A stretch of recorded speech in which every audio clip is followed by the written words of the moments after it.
Assalamualaikum warahmatullahi wabarakatuh.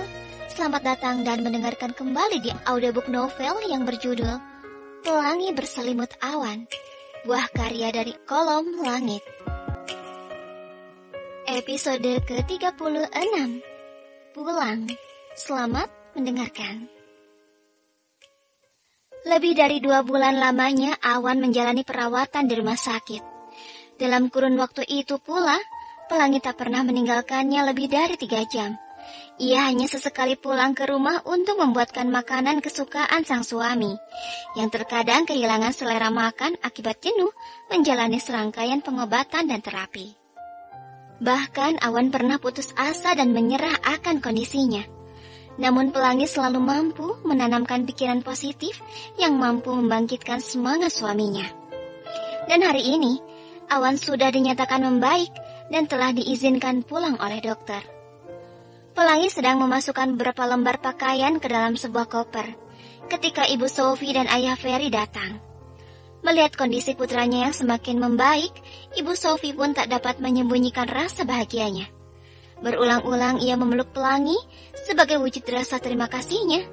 Menantu yang pernah ditolak dan dianggap tidak layak itu telah merawat Awan dengan penuh kesabaran. Sebelum pulang, Ayah Ferry dan Pelangi mengurus administrasi terlebih dahulu.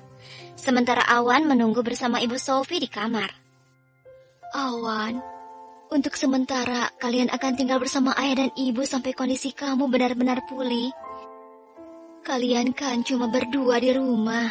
Kasihan Pelangi, pasti repot sendirian merawat kamu, ucap Ibu Sophie. Sejak mengetahui rencana kepulangan Awan, ia sudah memindahkan kamar putranya dari lantai 2 ke lantai 1 untuk memudahkan. Karena Awan belum dapat berjalan sendiri tanpa alat bantu. Mengizinkan Awan tinggal di rumahnya sendiri pun mereka sebagai orang tua merasa berat. Terima kasih, Bu. Tapi aku dan Pelangi sudah membicarakan sebelumnya. Untuk sementara kami akan tinggal di rumah Ayah Ahmad. Reaksi penolakan Awan membuat Ibu Sophie termangu. Bagaimanapun ia berharap Awan akan tinggal bersama mereka untuk sementara. Kalian mau tinggal di rumah orang tua Pelangi? Iya, Bu. Aku butuh banyak bimbingan agar bisa memantaskan diri untuk Pelangi. Dan rumah orang tuanya adalah pilihan yang tepat. Kamu yakin? Tanyanya, mengingat rumah besannya tak memiliki fasilitas seperti di rumahnya. Apa tidak tunggu sampai kondisi kamu lebih baik dulu? Insya Allah yakin, Bu. Tidak ada waktu yang tidak tepat untuk belajar. Meskipun merasa sedih, tetapi Ibu Sophie tetap mendukung keputusan putranya. Yang terpenting baginya sekarang adalah Awan bahagia bersama Pelangi dimanapun mereka berada. Kepulangan Pelangi dan Awan pun disambut dengan bahagia oleh keluarga Ayah Ahmad. Untuk menyambut menantunya, Ibu Humairah membuat makanan kesukaan Awan. Selepas makan malam, mereka mengobrol santai di ruang keluarga. Awan merasa sangat bersyukur karena setelah semua kesalahan yang dilakukannya terhadap Pelangi, keluarga mertuanya masih menerimanya dengan tangan terbuka. Bahkan tak sedikit pun mereka mengungkit semua kesalahan Awan. Padahal ia sudah sempat khawatir dan merasa malu saat baru tiba di rumah. Pelangi, bawa suamimu untuk beristirahat, Nak. Dia pasti capek hari ini, ucap Ibu Humairah. Iya, Bu. Pelangi membantu Awan berdiri dan menyematkan tongkat di sela ketiak suaminya. Saya duluan istirahat, Ibu, Ayah. Silakan, Nak Awan. Sepanjang menuju kamar, Awan terus memandangi Pelangi. Ada senyum tipis di bibirnya. Setibanya di kamar, Pelangi membantu Awan untuk duduk, lalu meletakkan tongkatnya di samping tempat tidur. Mas mau ganti baju dulu. Awan mengangguk. Tatapannya terus mengikuti kemana langkah istrinya. Pelangi menarik koper milik Awan ke dekat lemari. Ia mengeluarkan semua pakaian dan memasukkan ke bagian yang kosong, kemudian mengambil setelan piyama. Ini piyamanya. Pelangi meletakkan piyama di samping sang suami. Tidak dibantu ganti bajunya. Kemarin di rumah sakit dibantu terus. Sekarang aku lupa bagaimana cara ganti baju sendiri. Rasanya Pelangi ingin menghilang saat itu juga. Pelangi sedang membuat segelas susu untuk Awan ketika Zidan tiba-tiba muncul di belakangnya. Kak Awan bagaimana? Tanyanya. Alhamdulillah lebih baik, jawabnya sambil tersenyum. Terima kasih sudah mau menerima suami kakak untuk tinggal di rumah ini. Kakak ini bicara apa sih? Zidan menggeser sebuah buku ke atas meja. Titip ini buat Kak Awan ya. Pelangi melirik buku yang baru saja diletakkan Zidan. Sebuah buku berisi panduan sholat lengkap. Tapi jangan bilang bukunya dari aku. Takut Kak Awan tersinggung. Bilang saja kakak mau belajar sama-sama. Terima kasih, Dek. Awan duduk bersandar di tempat tidur sambil memainkan ponselnya. Baru saja diaktifkan.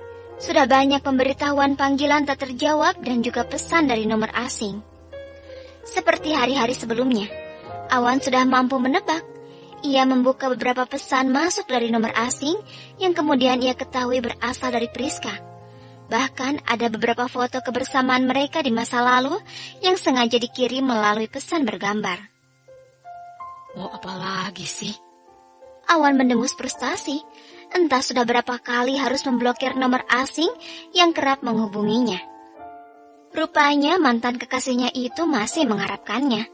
Walaupun Awan sudah menegaskan beberapa kali bahwa ia ingin memulai segalanya dengan Pelangi. Lupakan aku, Pris.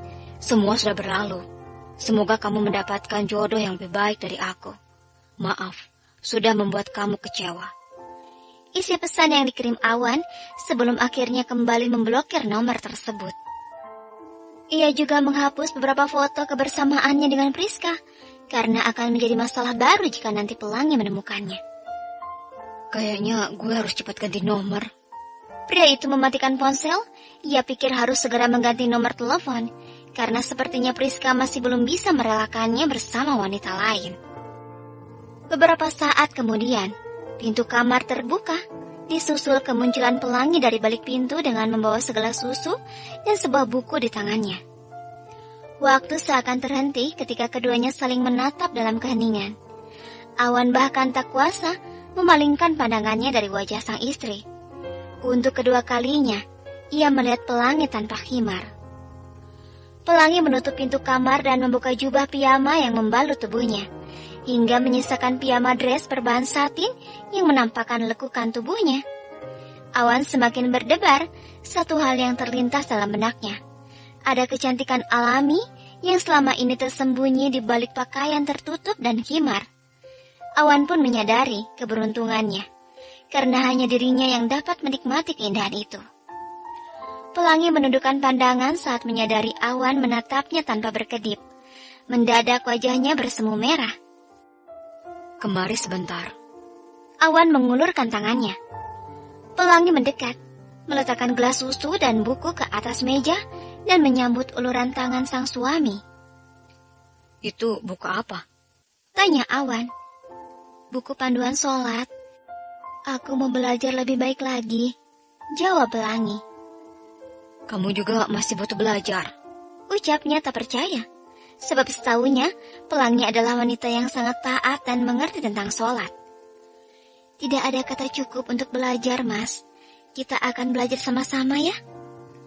Awan meraih buku panduan yang diletakkan Pelangi dan melihat lembar pertama. Boleh aku pinjam bukunya? Boleh, Mas. Awan lalu menarik Pelangi hingga duduk di sisinya. Dengan lembut ia membelai rambut dan wajah istrinya. Sangat halus dan lembut. Rasa bersalah seketika merasuk ke hatinya, mengingat semua perkataan yang pernah terlontar. Maaf, aku pernah menolak kamu dengan perkataan yang terlalu menyakitkan. Pelangi mengangguk. Tidak apa-apa. Tapi sekarang Mas sudah berselera dengan wanita seperti aku.